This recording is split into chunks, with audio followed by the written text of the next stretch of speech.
ലോകത്തിലെ ഏറ്റവും അപകടകാരിയായ ജീവി അത് മനുഷ്യരാണ്. ഇത്തരത്തിലുള്ള മനുഷ്യരാണ് ഇന്ന് ഈ ലോകത്തെ അടക്കി ഭരിക്കുന്നത്.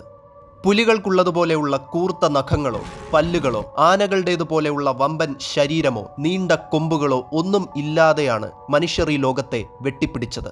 പക്ഷേ മറ്റൊരു ജീവികളുടെയും പക്കലില്ലാത്ത ഒരായുധം മനുഷ്യരുടെ കയ്യിൽ ഉണ്ടായിരുന്നു. അപാര ബുദ്ധിയുള്ള തലച്ചോറുള്ള ഒരു തല. പാവപ്പെട്ടവർക്കും പണക്കാർക്കും രാഷ്ട്രീയക്കാർക്കും പ്രശസ്തരായ ആളുകൾക്കും എല്ലാമുണ്ട് ഈ തല. കൂർമ്മബുദ്ധിയും വക്രബുദ്ധിയുമെല്ലാം അതിൽ അടക്കം ചെയ്യപ്പെട്ടിരിക്കുന്നു. ഈ ഒരൊറ്റ തല കൊണ്ട് ഒരു മനുഷ്യന് മറ്റൊരു മനുഷ്യനെ രക്ഷിക്കാനുമാകും നശിപ്പിക്കാനുമാകും. ലോകത്തിന്ന് ഒരു മനുഷ്യന്റെ അവയവം മറ്റൊരു മനുഷ്യന്റെ ശരീരത്തിൽ വെച്ചുപിടിപ്പിക്കാൻ കഴിയും. കരളും ഹൃദയവും കിഡ്നിയും കൈയും കാലുമെല്ലാം ഇത്തരത്തിൽ ട്രാൻസ്പ്ലാന്റേഷൻ സർജറിയിലൂടെ ഒരാളുടെ ശരീരത്തിൽ നിന്നും വേറൊരാളുടെ ശരീരത്തിലേക്ക് വെച്ചുപിടിപ്പിക്കാറുണ്ട്. കരളും കിഡ്നിയുമൊക്കെ ജീവനുള്ള ഒരു ഡോണർ അഥവാ ദാതാവിന് കൊടുക്കാൻ കഴിയുന്നതാണ്. എന്നാൽ ഒരു മനുഷ്യന്റെ തല മറ്റൊരു മനുഷ്യനിലേക്ക് വെച്ചുപിടിപ്പിക്കാൻ സാധിക്കുമോ? ഇത്തരത്തിലുള്ള ഒരു തലമാറ്റിവെക്കൽ ശസ്ത്രക്രിയ സാധ്യമാണോ? മേരി ഷെല്ലി എന്ന എഴുത്തുകാരിയുടേതായി 1818 പ്രസിദ്ധീകരിച്ച ഒരു നോവലാണ് ഫ്രാങ്കൻസ്റ്റീൻ. ആ നോവലിൽ പരാമർശിക്കുന്ന വിക്ടർ ഫ്രാങ്കൻസ്റ്റീൻ എന്ന യുവശാസ്ത്രജ്ഞൻ പലയിടത്തു നിന്നുമായി സംഘടിപ്പിച്ച ശവശരീരങ്ങളുടെ കൈയും കാലും തലയുമെല്ലാം സംയോജിപ്പിച്ച് ഒരു ഭീകരനെ ഉണ്ടാക്കിയെടുത്തു. ഒടുക്കം തന്റെ സൃഷ്ടാവിനെ തന്നെ കൊല്ലാൻ മടിയില്ലാത്ത ഒരു ഭീകര സത്വമായി അത് മാറി. മേരി ഷെല്ലി എഴുതിയ ഫ്രാങ്കൻസ്റ്റീൻ എന്ന നോവലിന്റെ രത്നച്ചുരുക്കം ഇതാണ്. ശാസ്ത്രം ഇത്രയൊക്കെ പുരോഗമിച്ച ഇക്കാലഘട്ടത്തിൽ ഈ നോവലിൽ പറയുന്നത് പോലെയുള്ള കാര്യങ്ങൾ നടക്കാനുള്ള ഒരു വിദൂര സാധ്യതയെങ്കിലും ഉണ്ടോ? ആർക്കറിയാം, അല്ലേ?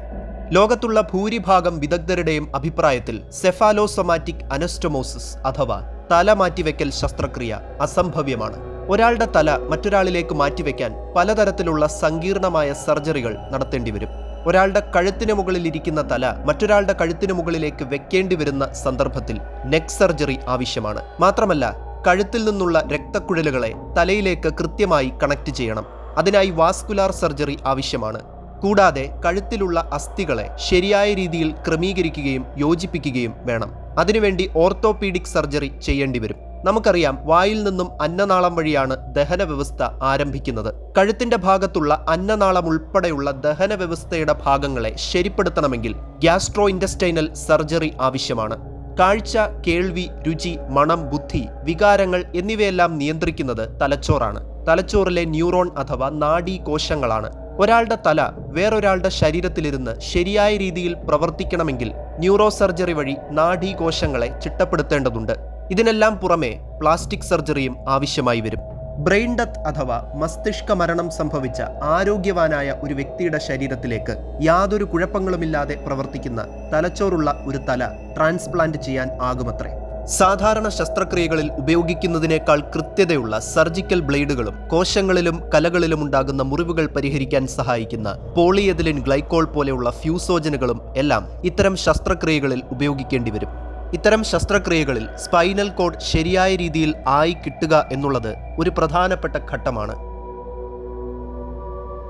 1908 ചാൾസ് ഗത്രി എന്ന ശാസ്ത്രജ്ഞൻ നായകളിൽ തലമാറ്റിവെക്കൽ ശസ്ത്രക്രിയ നടത്തി. പക്ഷേ അത് പരാജയപ്പെടുകയാണ് ഉണ്ടായത്. 1912 രക്തക്കുഴലുകളുടെ സർജറിയുമായി ബന്ധപ്പെട്ട കണ്ടുപിടുത്തങ്ങൾക്ക് കാരൽ എന്ന സയന്റിസ്റ്റിന് നൊബേൽ പ്രൈസ് ലഭിച്ചു. ഗത്രി ഈ ടീമിലുണ്ടായിരുന്നു.